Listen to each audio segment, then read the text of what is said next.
భారత ప్రభుత్వము 1956లో కౌలు భద్రతా చట్టమును ప్రకటించిందండి. ఈ చట్టం ప్రకారము కౌలుదారులకు కౌలు భద్రతను కల్పిస్తారు. కౌలు రేటును హేతుబద్ధంగా నిర్ణయిస్తారు. మొదట కౌలుదారులకు కౌలు భద్రత ఎలా కల్పిస్తారు?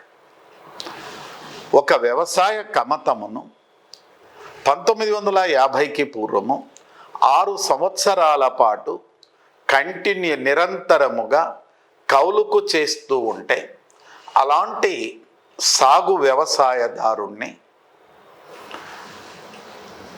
కౌలు భద్రత కల్పిస్తారు.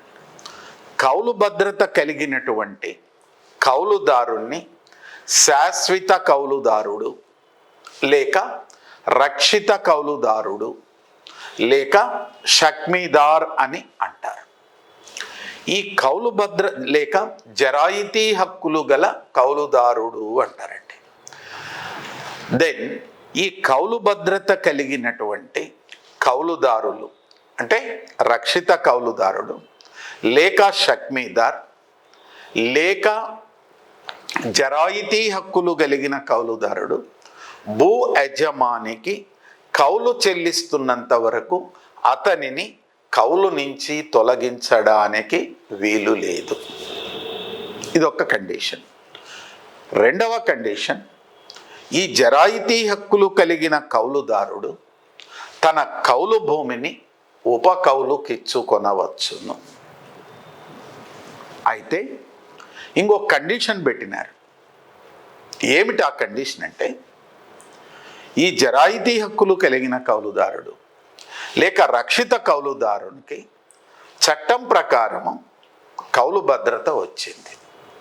అయితే భూ యజమాని కౌలు చెల్లిస్తున్నంత వరకు ఇతనిని తొలగించడానికి వీలు లేదు. కానీ ఇక్కడ ఇంకో చట్టం పెట్టినాడు.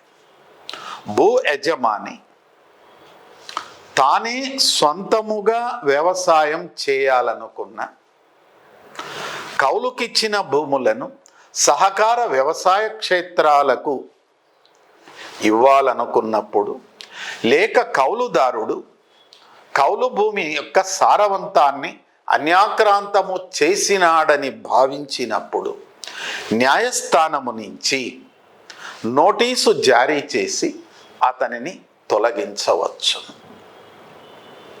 ఈ విధమైనటువంటి గైడ్లైన్స్ ఇచ్చారు.